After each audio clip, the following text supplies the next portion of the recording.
2027 तक बैन हो सभी डीजल गाड़ियां। पेट्रोलियम मंत्रालय का सरकार को अहम सुझाव। डीजल को बाय कैसा भी करके आप बाय बाय करिए। मैं आपको ये बहुत नम्रता पूर्वक रिक्वेस्ट से करूंगा, नहीं तो BS6 जैसा डीजल का भी हाल ऐसा ही होगा कि बस आप करते रहिए, हम इतना टैक्स बढ़ा देंगे कि आपको बेचना मुश्किल होगा। Hello and welcome to custom tuners productions. दोस्तों, मैं हूं ऋषभ सिंह और स्वागत करता हूं आपका कस्टम ट्यूनर्स के एक नए एपिसोड में। सबसे पहले तो दोस्तों सभी को राधे राधे, जय श्री कृष्ण और ओम नमः शिवाय। दोस्तों, आज हम बात करेंगे एक ऐसे डर की जो हाल फिलहाल में तो हम सबके मन में था, लेकिन हिमाचल प्रदेश में जो हुआ है अभी हाल ही में, उसने हम सबके डर को कहीं ना कहीं और भी मजबूत कर दिया है।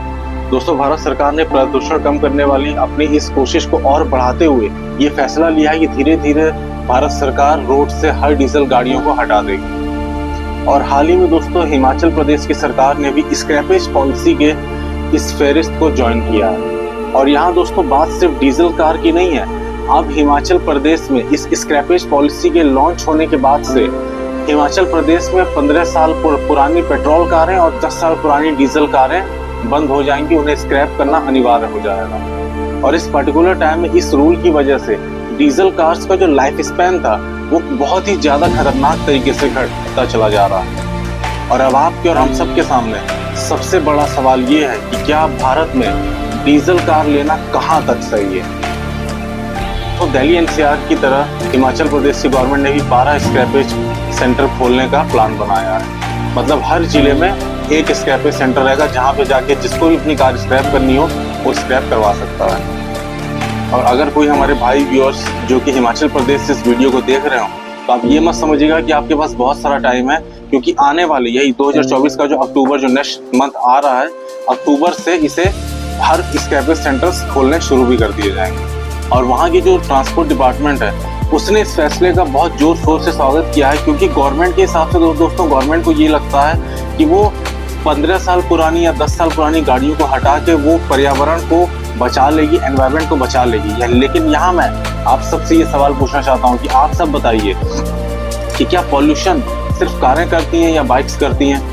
क्या पॉल्यूशन वो किसान नहीं करते जो खेत में अपनी फसल काटने के बाद पराली जलाते हैं जानबूझ के? ठीक है, क्या वो फैक्ट्रियां, आप अगर कभी, मैं रिसेंटली का मैं एग्जांपल बताता हूँ, अगर आप कोई भी कानपुर गया है तो कानपुर में जो फ्लाईओवर से आप जब गुजरते हो, जो गंगा का ब्रिज पार करके जो फ्लाईओवर से आप गुजरते हुए जो आगरा की तरफ रोड जाती है, वहाँ की आपने देखा है कि कितनी सारी ऐसी फैक्ट्रियां हैं जो कितना पोल्यूशन फैला रही है। वहाँ मतलब आपको नाक बंद करके निकलना पड़ता है, लिटरली नाक बंद करके। अगर आप नाक नहीं बंद करोगे तो ऐसा लगता है कि एकदम सफोकेशन होने लगता है, खुली हवा में सफोकेशन होता है, इतना पोल्यूशन हो रहा है। तो क्या ये फैक्ट्रियों के ऊपर अंकुश नहीं लगाया जा सकता? जैसा कि सरकार ये कह रही है कि अब 2025 में BS7 आने वाला है, तो मेरा ये मानना है दोस्तों, मेरा ये क्या कहना है, और आप सब भी इस मुहिम के साथ जुड़िए कि फैक्ट्रियों पे भी तो ये BS6 BS7 के जैसा कोई रूल लगाया जाए, ताकि फैक्ट्रियां ये जो इतने सारे जो पोल्यूशन कर रही हैं वो भी तो कम हो। कार और बाइक से पोल्यूशन नहीं कर रही हैं। आपकी क्या राय है हमें कमेंट सेक्शन में जरूर बताएं। वापस आते हैं दोस्तों अपने आज के वीडियो के टॉपिक में। तो जैसा कि मैंने बताया कि हिमाचल ने स्क्रैपेज पॉलिसी को लागू किया है, तो इसके साथ साथ ऐसा नहीं है कि सिर्फ स्क्रैपेज पॉलिसी लागू हुई है, कई जरूरी और कड़े रेस्ट्रिक्शंस भी इस पॉलिसी के साथ हिमाचल प्रदेश में लॉन्च किए गए हैं। और वो ये है कि अब जो कार स्क्रैप होती है, पहले क्या होता था कि जो कार स्क्रैप होती थी उसके जो पुराने पार्ट्स होते थे वो मार्केट में रीयूज होने के लिए उसे रिफर्बिश करके आते थे। लेकिन अब ऐसा नहीं है। अब की जो स्क्रैपेज पॉलिसी है उसके तहत जो भी कार स्क्रैप होगी उसके जो पुराने पार्ट्स हैं वो रीयूज के लिए मार्केट में नहीं आ पाएंगे, क्योंकि दोस्तों हिमाचल प्रदेश के अब रूल के मुताबिक अब स्क्रैप करने वाली कार के कोई भी पार्ट्स रीयूज नहीं होंगे। क्योंकि दोस्तों अगर इस चीज को देखा जाए तो ये करना जरूरी भी था, क्योंकि क्या होता है कि जो अल्टीमेटली जो पॉल्यूशन होता है वो जो कार स्क्रैप होती है उसके जो पुराने पार्ट्स हैं वो रीयूज होने के लिए मार्केट में आएंगे तो वही पार्ट्स ही पॉल्यूशन करते हैं। क्यों? क्योंकि जो कबाड़ पार्ट्स जो मार्केट में आएंगे वो उसे जैसा अपना इंडिया में जुगाड़ है वैसे उसे जुगाड़ से उसे चला के उसे फिर से किसी गाड़ी में लगा दिया जाएगा, और वो जब रीयूज होंगे पुराने पार्ट्स तो वही पॉल्यूशन करते हैं। क्योंकि गाड़ी में क्या है, गाड़ी तो खोखा है, गाड़ी के अंदर जो पार्ट्स हैं, जो पुराने पार्ट्स जो लोग मेंटेन नहीं करते और वो पार्ट्स हद से ज्यादा कबाड़ हो जाते हैं, उससे रीयूज अगर करेंगे तो पॉल्यूशन तो होगा ही। तो ये एक तरीके से देखा जाए तो ये फैसला सही भी है कि हिमाचल गवर्नमेंट का ये बिल्कुल सही फैसला है कि जो कार स्क्रैप होगी उसके पार्ट्स रीयूज नहीं होंगे, जिससे ये कबाड़ पार्ट्स मार्केट्स में ना आ पाए और एनवायरनमेंट की भी हमारे सेफ्टी हो और एक नया स्टैंडर्ड सेट हो। आपकी इस बारे में क्या राय है दोस्तों, हमें कमेंट बॉक्स में जरूर बताइए।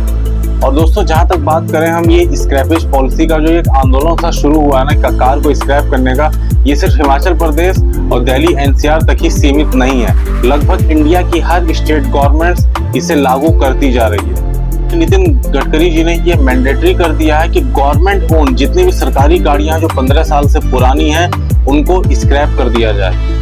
और इस कानून को दोस्तों भारत की हर स्टेट गवर्नमेंट ने लॉन्च भी किया है।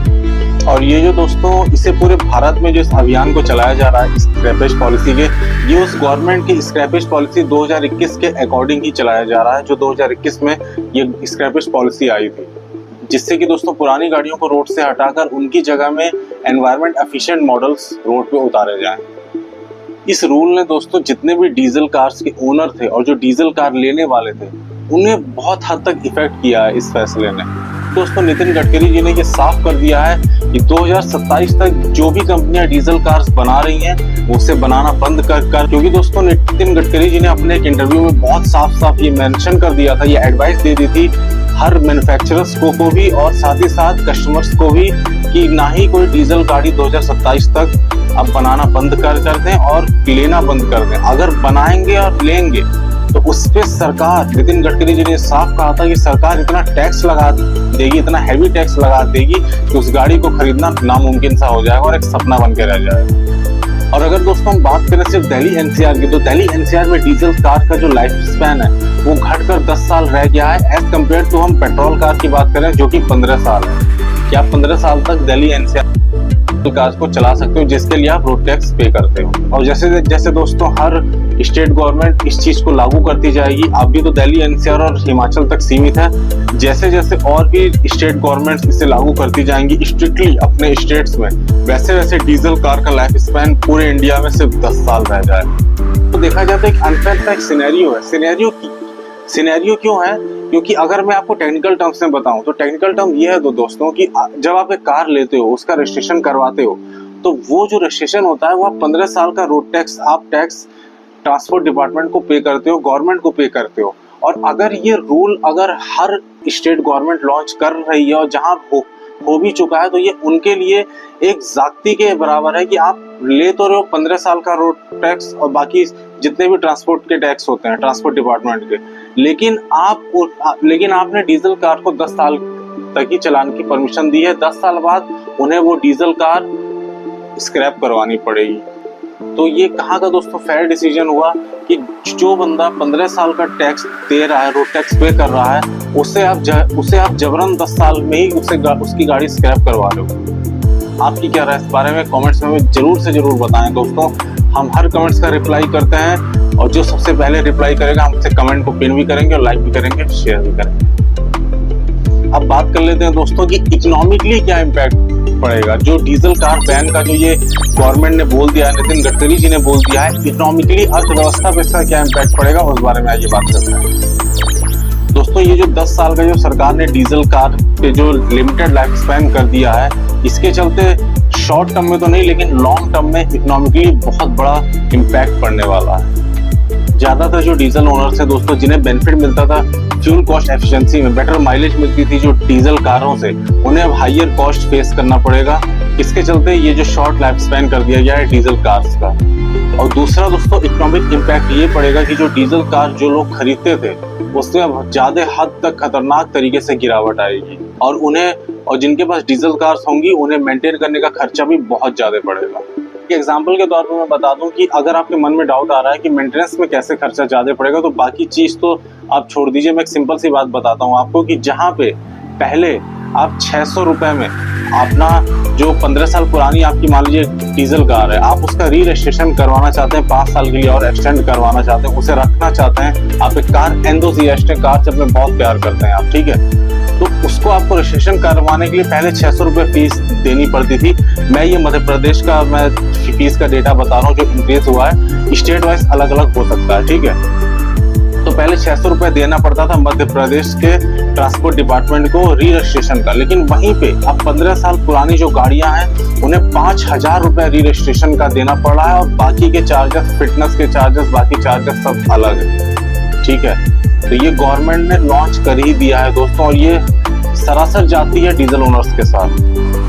और दोस्तों अगर हम गवर्नमेंट का और एनवायरनमेंट का साइड भी देखें कि सरकारी तरीके से और पर्यावरण के तरीके से क्या फायदे हैं, तो फायदे सिर्फ यही है दोस्तों कि उनके तरीके से पोल्यूशन भी कम होगा, और साथ ही साथ जो सरकार की जो डिपेंडेंसी थी अदर स्टेट्स में या अदर कंट्रीज में, जैसे कॉपर, स्टील, एल्यूमिनियम, प्लास्टिक, रबड़, इसकी डिपेंडेंसी भी सरकार की खत्म हो जाएगी। मतलब एक तीर से दो शिकार।